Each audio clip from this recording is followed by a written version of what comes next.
establece cómo se diferirá la herencia en caso de que el cónyuge no deje hijos o descendientes cuya filiación haya sido comprobada legalmente, rigiéndose por el siguiente orden. A. Cuando hay ascendientes y cónyuge, 50% corresponde a los primeros y el otro 50% al cónyuge sobreviviente. A falta de cónyuge, el 100% de la herencia le corresponde a los descendientes. B. No habiendo descendientes, 50% de la herencia pertenece al cónyuge y otra parte igual a los hermanos y sobrinos por derecho de representación. C. Ante la no existencia de hermanos y sobrinos, hereda totalmente el cónyuge sobreviviente, y si no hay cónyuge, corresponde a los hermanos y sobrinos. D. No habiendo cónyuges, ascendientes, hermanos y sobrinos, le sucederán los otros colaterales consanguíneos. Esto es lo que se llama el orden de suceder. ¿En qué consiste esto especialmente? Sí, la ley establece precisamente quién es el que va a heredar. Exactamente. Cuando hay hijos, heredan primero los hijos, ya excluye a lo que es los padres del que falleció. Ok. Entonces, habiendo hijos y el cónyuge, el esposo o la esposa, heredan los dos. Si no hay hijos, entonces ya viene el cónyuge. Comparte con los padres. Comparte con los padres. Si los padres no están vivos. Comparte con los hermanos. Ok. Es decir, que en ningún caso le queda la herencia completa el 100% al cónyuge, a menos que la persona no tenga tampoco hermanos. A menos que no tenga hermanos. Ok. Así es. Y si no, ya empiezan a los colaterales. Ok, que son los sobrinos. Los primos. Ok. ¿Hasta qué grado, digamos, puede ser una persona heredera? Hasta sobrino. Hasta sobrino. Si este sobrino está premuerto, ya estos, en las cuotas que le correspondería al sobrino, ya se van para los hermanos. Con toda seguridad.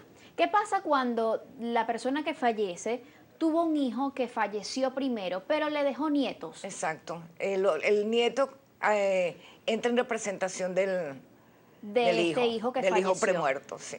Y se quedan ellos, digamos, con la parte que les correspondía al hijo. Al hijo, exacto. Perfecto. Hay muchísimas preguntas que nos llegan a través del Twitter, muy interesantes, porque cada caso es bien particular. Queremos que por favor ustedes las respondan de la forma más rápida y precisa posible para que nos dé oportunidad de formular la mayor cantidad de preguntas que nos hacen llegar los televidentes. Por ejemplo, por acá JG, John Gon 11 nos dice: mi mamá falleció el 30 de octubre del año pasado, ella no tenía bienes, me piden para su liquidación en su trabajo RIF sucesoral. No. ¿No? Solamente la declaración de único universales herederos. ¿Qué es esto del RIF sucesoral? Es el registro de información fiscal de la sucesión. Así como nosotros, cada persona natural, tenemos un RIF. Ok. La sucesión como persona jurídica tiene un registro de información fiscal y se tramita igual, muy parecido al personal. ¿Se ha dado el caso de que, por ejemplo, una persona no tenga RIF? No.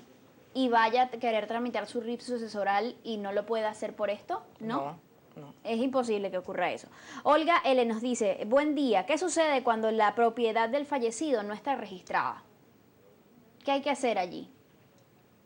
Para hacer la declaración sucesoral no piden que esté el documento, que esté el inmueble registrado. Okay. Se piden los documentos del inmueble, no necesariamente tiene que estar registrado. Ok. Por acá también nos pregunta Eury Altuna: buenos días, un tío murió y lo que dejó fue un carro. ¿Le queda a la esposa o a los hijos, que son los del matrimonio? Pregunta ella. Soluciones Herencia, el hashtag que estamos utilizando el día de hoy. Si hay esposa y el carro se obtuvo dentro del matrimonio, se declara el 50%, ¿verdad? Ese 50% va a la esposa y a los hijos en igual que les cuotas, pues, dividido en partes iguales. Marta Estrada nos pregunta: ¿se puede vender un inmueble en sucesión si un hermano de 5 no está de acuerdo? Mira, lo ideal es que estuvieran todos de acuerdo. ¿Por qué? Porque él tiene su porcentaje allí, su cuota allí de herencia. Pero deberían estar todos de acuerdo. ¿Y qué pasa si no están de acuerdo? ¿Qué se puede hacer? Mira, vamos a decir una solución. ¿Cuál sería? Si son 5, a cada uno le corresponde el 20%, suponiendo. Se vende el 80%.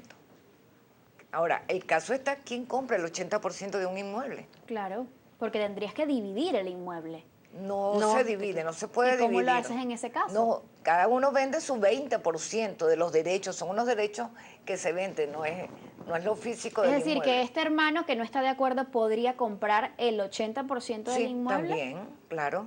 ¿Sería una opción? Sí, es una opción. Y en el caso de que no tenga dinero, simplemente la persona no quiera salir del inmueble y los otros 4 hermanos sí, que entiendo que es el caso. Sí, esa sería la vía no judicial de solucionarlo, porque Ok. la vía judicial es que nadie está obligado a permanecer en comunidad y tiene su derecho de mandar si yo quiero salir de mi cuota, yo quiero vender o yo no quiero vender el inmueble. Ok. Entonces, si no lo quiero vender, entonces cómpralo. ¿Por qué es tan necesaria o tan obligatoria la declaración sucesoral? Es que ese es el documento que declara la transmisión de los derechos. Ok. Entonces, a través de ese documento de la declaración sucesoral es donde aparecen quienes ahora son propietarios de lo que dejó el que falleció. Es decir, sin eso no se puede disponer de absolutamente ningún bien Nada. que haya dejado la persona que falleció. Exacto. De hecho, no se requiere ninguna otra documentación para la venta de esos bienes que están allí. Con la declaración sucesoral es suficiente. Perfecto. ¿Y cómo se hace la declaración sucesoral? ¿Qué es lo que se hace primero? ¿Qué requisitos hay que tener? Ya Después- usted había mencionado que, bueno, son indispensables las partidas de nacimiento, las cédulas de los herederos. Pero ¿qué más hay que tener? Bueno, los documentos de los bienes que se van a declarar. Si son cuentas bancarias, se requiere del banco una carta con el saldo al día del fallecimiento. Ok. Si son acciones de una empresa, se necesita balance y balance al día del fallecimiento, ¿verdad? Todo esto tiene que llevarse al día del fallecimiento, los valores de los inmuebles, teniéndose todos ya los bienes, ya lo que se hace es llenar las planillas, tal y como lo exige el CENIAT.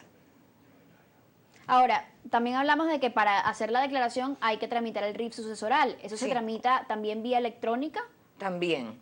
Perfecto. Igual que una Cualquier persona lo puede hacer. No, eso es personal. Cada persona realiza su trámite por su RIF. Y el de la del sucesión, fallecido, cualquiera de los herederos. lo puede hacer. También entiendo que se requiere el acta de defunción. Entiendo que si el acta data de antes de 1950 o se prueba con una constancia que no existe, se puede sustituir esto con un acta de entierro. Exacto. Todos los documentos que exige el CENIAT también fija cuáles pueden ser sustituidos. Ok.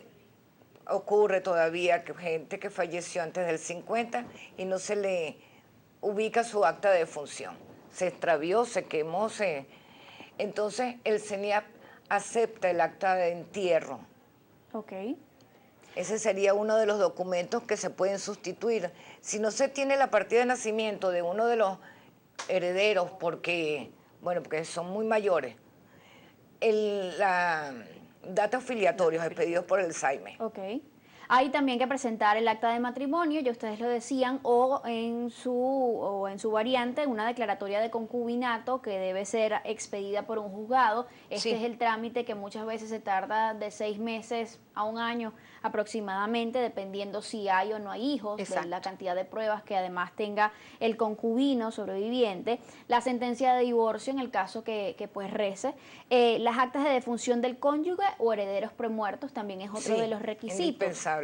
¿Hace falta algo más allí? Si se están declarando bienes de herencia, se requiere la declaración sucesoral del que dejó, o sea, sí. Ok. Exacto, de los premuertos. ¿Qué pasa si de repente estamos en el momento del entierro y aparece alguien y dice, yo era hijo de esta persona o hija de esta persona? Y la persona en efecto lleva el apellido Sí, de está de- este fallecido, en el caso de ser el padre, ¿no?, de reconocido. la familia, que fue reconocido. ¿Cómo se incluye esta persona? Debe ser incluido Seguro. y debe gozar, digamos, de su parte de la herencia en Sí. partes iguales que los hermanos que quizás eran del matrimonio. Es correcto. Por decir algún caso. ¿Y qué pasa cuando la persona no fue reconocida? No, si no está reconocida, ¿cómo se prueba que es hijo del que falleció? Ahora, hijo del que falleció, sea del matrimonio, no sea del matrimonio, es hijo y heredan todos iguales.